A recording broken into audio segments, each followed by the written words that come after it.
Hey, sweetheart, I want to introduce you to Marcy. She's very important to me. Oh my goodness.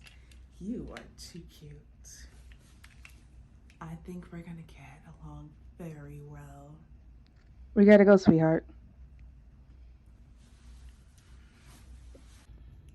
Dad, what about movie nights? Marcy, do you think we could reschedule? I don't think so.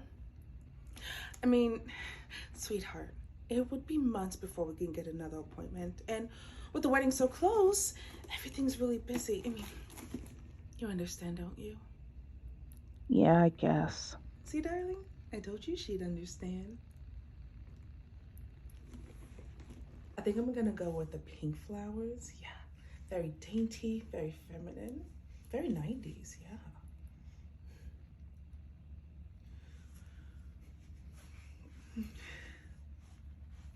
Come here, darling. What is she doing here? I thought you said she would be at her mom's for the weekend. She really wanted to come to the party. This is a grown ups party, and I have very important people here.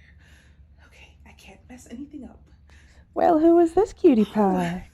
yes, this is my beautiful, soon to be stepdaughter. Yes, isn't she gorgeous? He just wanted to stop by and say hi, and she'll be leaving soon.